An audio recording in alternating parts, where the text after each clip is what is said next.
disclosed to me before, they always believed that you would be home. Right. You should be coming home. Right. Never questioned. But they didn't really get to see it.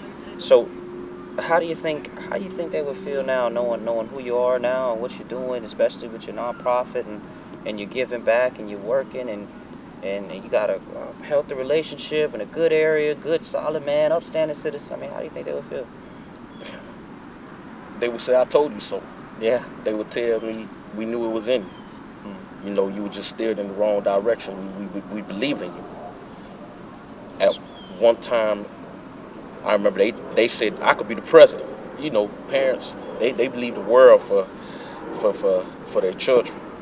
Yeah. So I truly believe in my heart they transition to move mountains. I'm talking about invincible mountains, that barriers that was keeping me in them. Because as soon as they transition, I don't see it a coincidence me coming home. Like they performed that miracle for Listen, you. they did. My brother died April 15, 2021. My dad died May 7, 2021. Both those deaths was dealt with me on the phone. I heard both of them take their last breath over the phone. My brother died from lung cancer. My father died from leukemia cancer. They both was in hospice. The phone, you know, for those that know, when you're incarcerated, the phone cut off at midnight. Yeah. They died before midnight with me on the phone, telling me how much they love me. Man, it's got And then I'm doing all this in solitary confinement. No one to vent to, no one to talk to. Just me, myself, and I had to deal with it. Can't talk to my mom because she has dementia all times. Her mind is, she don't even know she lost her husband, but she knew. Although her mind was gone, she knew. Something was wrong. She knew something was wrong. A piece of her life was missing. Yeah. Because she soon followed suit. Yeah. In January 2022. January 30th, 2020. She gave up her ghost. So when she gave up a ghost, 10 more months later, I'm home. Jury found me not guilty, acquitted me. And might I remind you, I was looking at the death penalty. Yeah. So, I mean, let me ask: when you have your own children, or you do have, a daughter. Yeah, you have a daughter, right? And when they ask about their grandparents or they ask about their uncle, what are you gonna tell them? Who was grandpa? Who was grandma? Who was aunt? Listen, they were. First of all, they first and foremost they submitted to God. They love God, God-fearing individuals. And when I say fearing, I'm not saying fearing as in opposition of God. Fearing as in submitting to God, acknowledging God, knowing that there's more to this world that we see physically, spiritually. And they were able to put some of that on me and my brother. And because of that, the foundation is here. And now we can build upon it. Because his legacy lived through me. Without him, it wouldn't be me. Right. And it's just a transition. When you look around, what's so dynamic about this place here, when you look around, you see all these cemetery plots. As much death is around us, I feel like we should feel alive, because now we know one thing that is common to all of us is death. Right. Yeah. That's what we all got in common. Mm-hmm. So when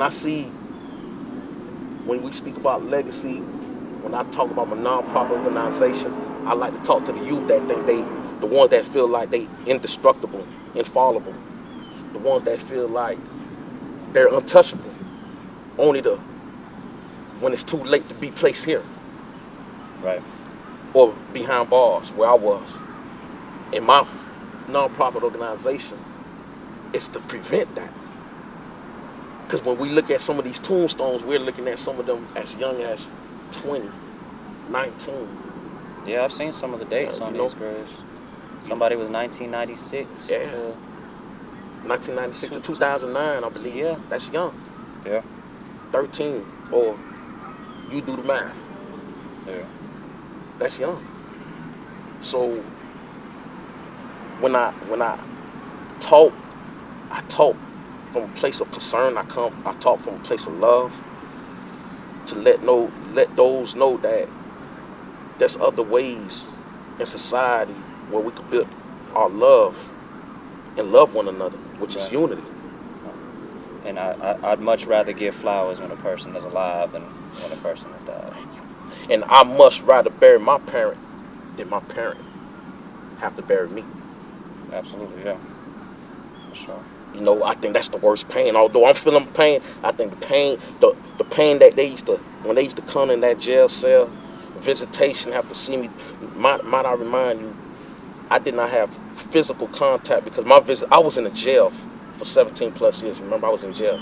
So I didn't have physical contact like those in prison that get to have the 8-hour visitation or whatnot. I see them behind The the glass. glass. 1 hour at max a week. And they're gone. So I used to see the pain when my mama didn't even want to leave. Or my mama came every weekend with my dad just to make sure no correction officer beat me up. Or I didn't get involved in no other activities that would put me physically at home.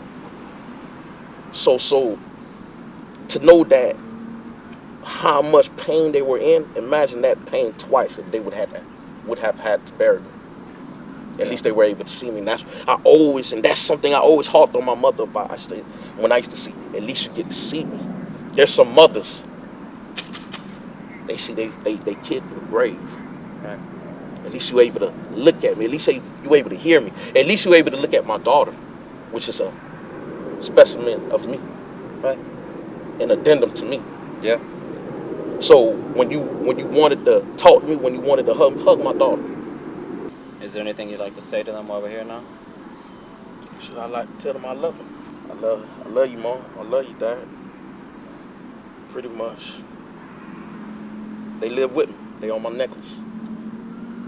You know, that's my mom and dad right here. They where I go, they with me. They So with you. They are your heart. they in my heart. So they know what's going on.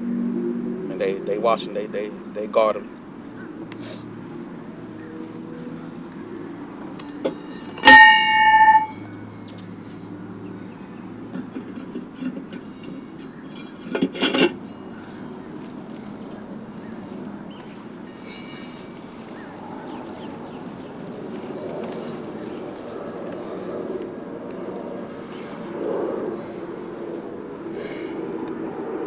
Love y'all.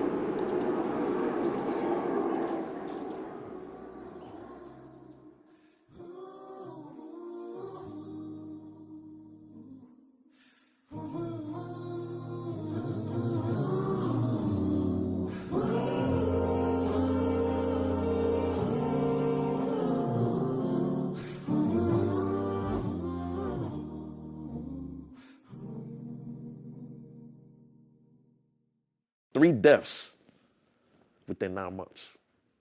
Three deaths. They were natural. They died peacefully. However, that was in the midst of me winning one trial and then about to start and commence another trial. Did you get to speak with them? I spoke. My brother took his last breath with me on the state phone on the jail call. I heard him take his last gasp for his last breath. He died because of lung cancer. I cried. I cried. That that night I cried to hear my brother, to know that. He said, I'm getting teary-eyed right now just thinking about it. Take your time, man. Take your time. It's all Yeah, good. just thinking I about it. know it's tough. I know it's tough. Yeah, I cried because I was so close to coming home. He was so close. And he didn't even know he had lung cancer. We were in the, my dad had leukemia cancer. He was diagnosed with it after, the plague that hit everybody, COVID-19. When COVID-19, the whole world stopped. My dad got COVID-19, only to go to the hospital to learn that after doing blood tests, they thought he had, they thought he was anemic only to learn that he had leukemia because there was a lot of things going on with his blood. They found out he had leukemia, stage 4, meaning it was imminent. So me and my family, we were prepared to bury him. For the past couple months, the conversation with my brother was to give my father a great farewell, not knowing that his death Out of nowhere. was soon to come Oh my before God. my dad. And they were like a month? There's a month apart. Weeks. Oh. My brother died April 15, 2021. My dad died May 7th. So technically, my brother killed my dad because my dad became heartbroken. That was his firstborn. There was no need for him to fight leukemia no more. He gave up the fight. And my mom and dad been married 50 plus years. 50 plus years, she gave up the fight. She let her ghost go. She let her soul go to be with my dad because they known that's all she ever known was my dad for 50 plus years. So in that moment, I lost 3 pillars. So it's like this table in front of us. What happened when you lose three legs? 3 legs? I'm wobbling now. These were my 3 pillars.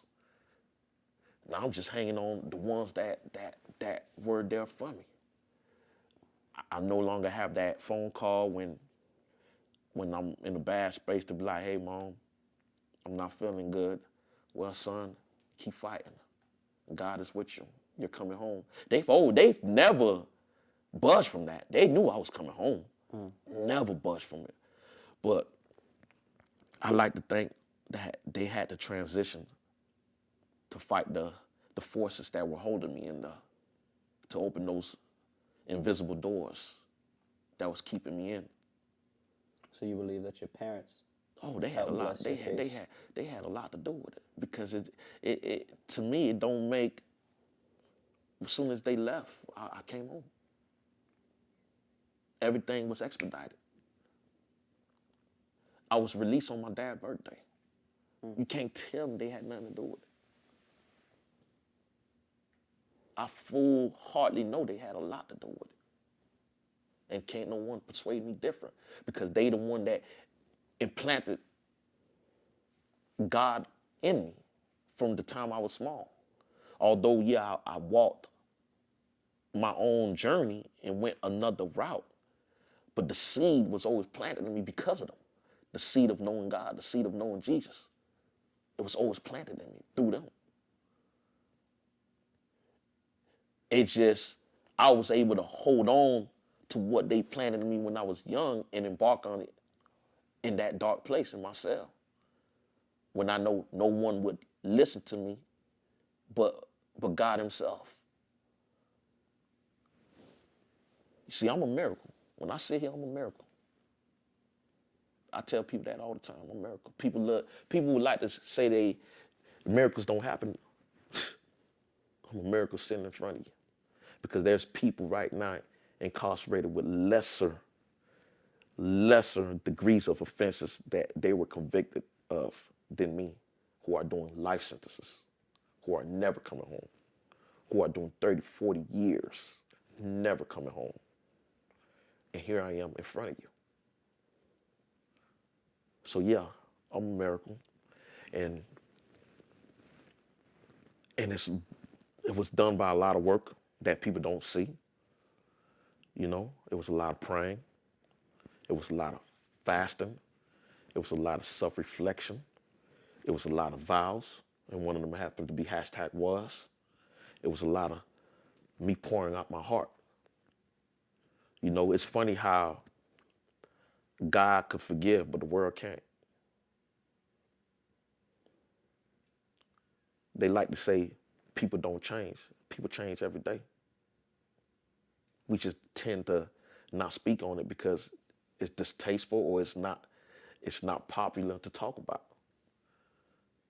But there's many of me out there who don't want to go back to jail, who don't want to be part of the system, who want to change, want to be a change in this world. Do you think your desire to fulfill those promises that you had made to yourself, that you had made to your God and your family and your friends, and everything that it just went through emotionally, do you think that played a role in accepting the deal that the state had put in front of you? Because I think maybe they had seen that you were winning, and I think the fact that you were beating these murders and beating these cases and stuff, the state is very they'll notice stuff like that and be like, okay, well now we'll try to give him a plea deal, so he'll hurry up and get up out of here. They prior to listen, prior to the 2021 2022 trial, the judge asked the state what were they offering. They said they were not coming down with nothing but life in prison. But let me show you the irony in all of this. The same case that they wanted that they were seeking the death penalty on are the same cases that they allow me to walk out on, to plead guilty on. Because I believe it saved face for them, with their case, with what the public probably wanted. And with my situation, after losing, as I like to call it, a pound of flesh, losing my mom, losing my dad, losing my brother, watching my daughter become a woman, a 20-year-old plus woman, going to school, missing all her milestones, graduating elementary, middle school, high school, knowing how much my girl suffered, knowing how much the ones that invested in me, how much my burden in prison was taxing on them. I came to the decision after talking to my girl dad, and he said it best. He told me, you keep fighting. Who's to say you won't die in jail the next day? Who's to say you won't die within 2 months? Because if I keep fighting, they could put me off for another 2 years. So I'm going to sit another 2 years in solitary confinement to what? To prove to the public that I'm innocent? I could care less what the public think. I care what my God think. And he told me who he vindicate, who he find innocent, can't no man condemn. So I could care less what the world think about me right now. Cause what the world think about me has nothing to do with the relationship that I've built with my God. And for him to know my heart. So when I took the deal, I like, you know what, it's over with. And when people say, why would you take 20-year probation? You only worry about taking a deal like that if you know you're going back to what you used to do. I'm not worried about that. That's just a thorn that would have to live on my side. A thorn that I would have to look at every day. However, that reminder is of the past. Because I'm looking ahead. I'm going forward.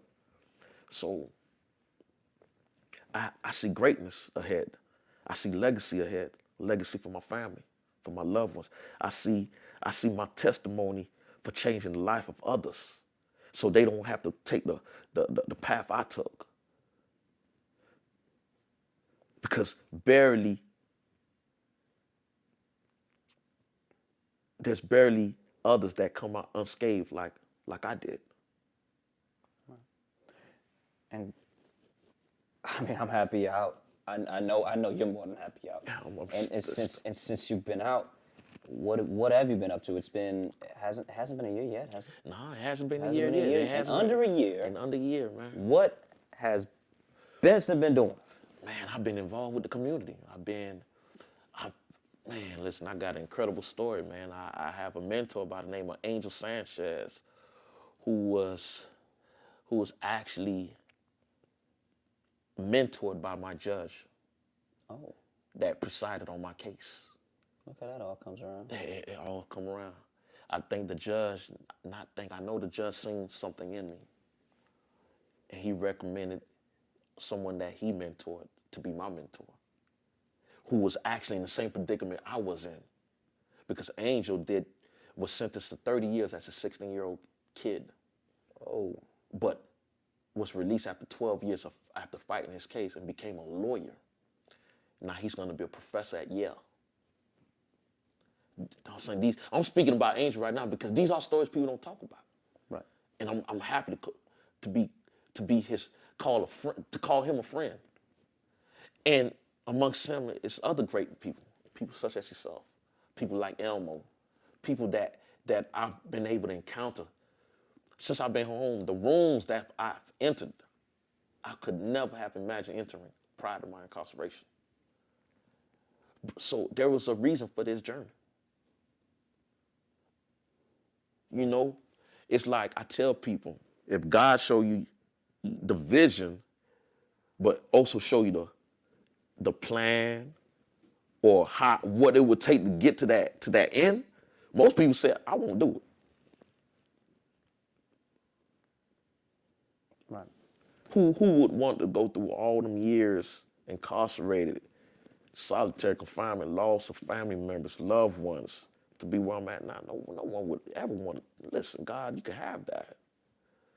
But if that's what it took for me to be ready for what's to come, then so be it.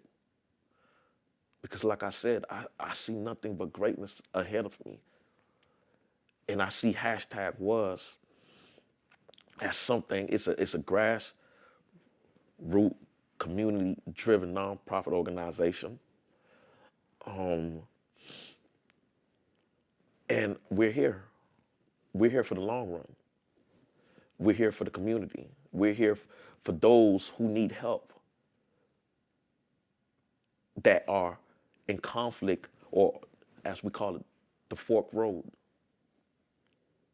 Where you're making that decision. Making that decision. You want to go left or right. I could tell. I tell you all about what's left, and you don't want nothing. You don't want no parts of that. You know what I've noticed? There are people in this world who have set views and opinions of things. Right. There's no changing it. I never understand why. And it makes me think of interior designers in a way. You know how they can see a space, and to a normal person, it just look like an empty space. Right. But an interior designer be like, oh man, this could be this. Yes. If you put this bed here, it's gonna be great. Right. Right. And they can walk into a house and be like, oh, this is what it's gonna be. Some people grow to be like that, but with other people, I can see the potential in you. I can see the great things you're doing, and I know it's gonna be great. Oh, Benson, you're doing all these wonderful things. That's fantastic. But there's people who see a small space, but because they're so small-minded, all they see is that small space. And they're like, well, this can't be nothing. It's too small. I don't want it. But they don't see the things that they can do with it. Right. I say all that to say there are people who are going to see that thorn in your side. There are people who are going to look you up and see your past. Right. And see everything you once were. Right. Who I was. Exactly. Who I was. Who are you? What feelings are going through you when you reflect on your situation? It made me become who I am today. Right. It made me embrace life, cherish life, love life. Just breathing in fresh air. The complaints that adults have that they call complaints, I call it good complaints. What do you mean? There's no more head count. There's no more child time. There's no more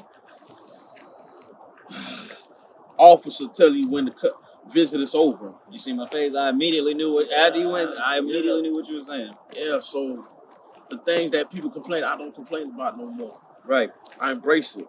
I just embrace looking at the sky, looking at rocks, looking at nature, doing things that I didn't do before. There's a gratefulness.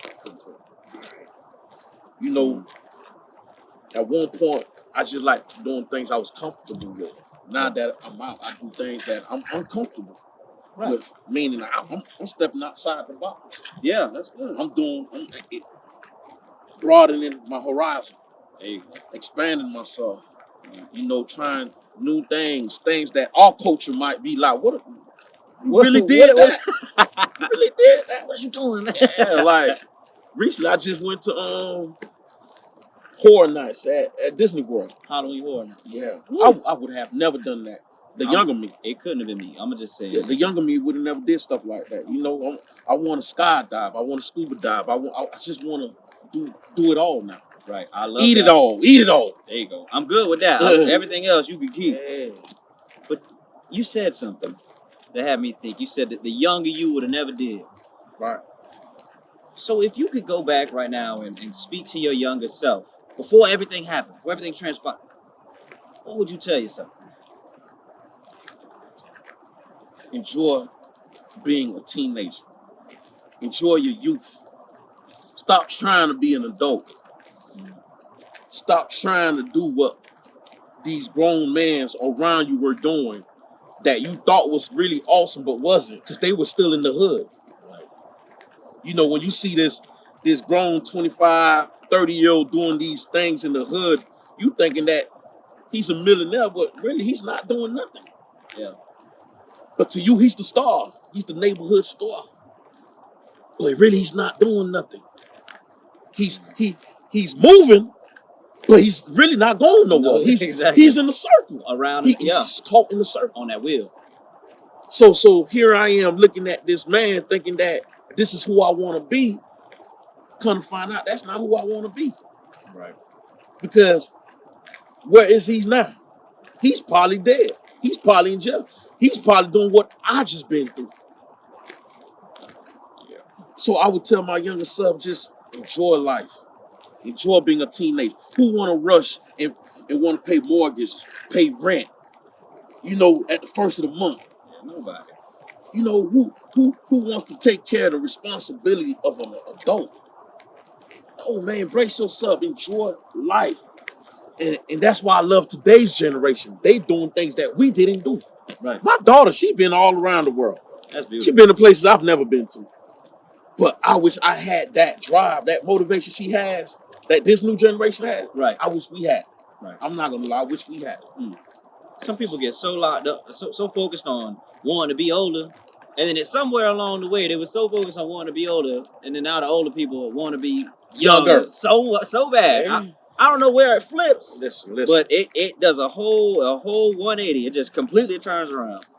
Man, being in your youth, I tell these youths nowadays, man, enjoy it, man. Enjoy it, man. Enjoy not paying bills. Enjoy being in your parents' home. Enjoy just going out with your girlfriend, going out, doing things, meeting people outside your neighborhood. Right. Meeting people, build relationships with individuals that other people might look at and laugh at you about. Because those people will later on be the relationships that you want in life.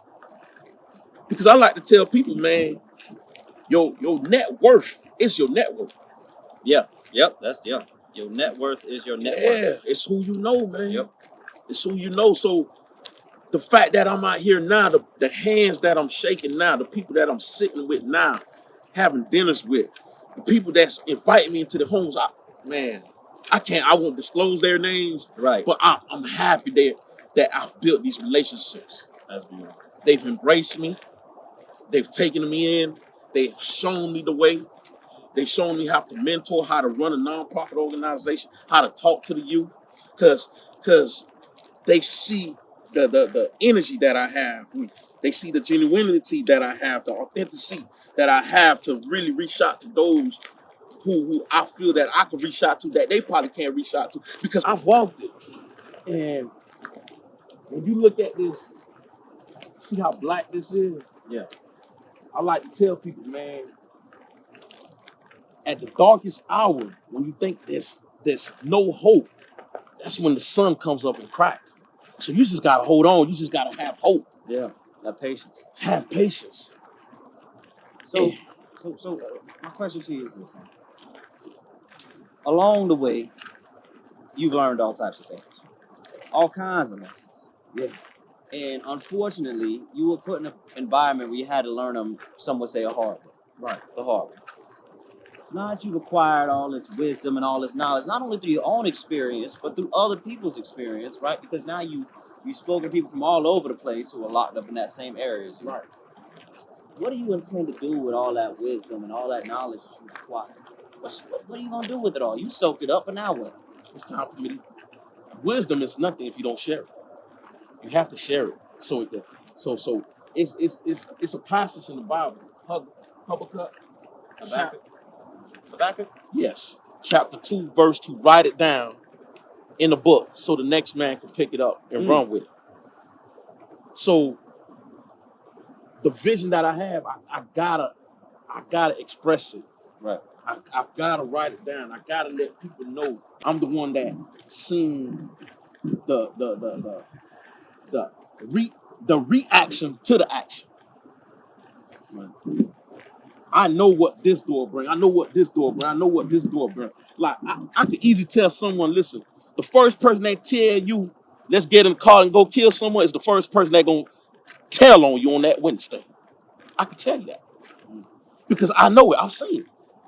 He's the one that's gonna tell you, man, put the gun in your hand and say, let's go kill this person. And at the end of the day, he gonna be the first one. When it all crashes, gonna be the first one pointing the finger at you. I've seen death. I've seen death all around me. I'm not gonna tell you why I've seen it, but I've seen brains. I've seen horrific crimes. And I know what comes with that. Families ruins on both ends. And it doesn't stop there. It trickles down to the children's. Because what is a household absent a father? Right. Then there's the cycle. Now the son who's raised without father, he goes commit the same acts as the father, even though his father may have been victim of gun violence or were on the other side of the gun violence. But for some reason, the cycle repeats itself. And who do you want to be? I am a loving man, a selfless man, one that one that's there for my family, a father, a brother, an uncle to over 50 nieces and nephews, one that's here ready to do the work that God wants me to do. And as I express for those who see that space, listen, I like to tell people, and people fight me when I say it, and I'm not a role model. I'm not good. I'm not traditional. I'm not religious, but I'm spiritual. And long as my relationship with God is where it's at, and I know I'm doing right by Him, then I could care less what others say or where other chips fall, because I know I'm doing what's right in my heart. And that's why it led me to do wonderful things within the last months. How many people you know could, just after doing 21 years, supply over 150 plus kids with book bags? Give them free haircuts, free manicure. You don't hear that because it don't really happen. You don't hear it happen when those who are out here now. The reason why that was able to happen because people saw the sincerity, the passion, the genuineness. You can't manipulate. You can't fabricate. When you sit across someone, you look at them, you can know if they BSing you. And when they see me, they know there's no BS in me. It's nothing but fight. And the same fight I had walking that life I once lived is the same fight I'm bringing walking this life. That's Resiliency. That's all we want to shine that light on, man. That's all I hope people see. That's the whole point of the docuseries Right. in the first place, to try to shed a light on the humanity, on the good people. And not only are you human and you're man and you're Right. doing what you're doing, but you got this flame behind you to do even more beyond what normal man will do, right? Because Right. your day-to-day person isn't going out of their way to try to give kids that are not their own backpacks and stuff. Right. Listen, man, you're a true vision and image of what we're trying to show people can happen and is happening with people who are going through this reentry process, and you're doing great things. And all we want to see you continue to do is these fantastic things, which I'm sure you will. And so I thank you so much for just even lending us the time to come here and speak to us today, for real. I thank you for just, giving me your space to shed a little light on this. Like I said, you're doing great work. And we need more people like you that will expound on others like me that's out there. Because it's not just me. And I can't do it by myself. Right. It's a saying when you hear, oh, I don't need people. You a lie. Yeah. People is what builds you. You need people. And I'm fortunate to have a strong community behind me. So I thank you again, man. Thank you so much, man. Thank you so much for coming. Appreciate it.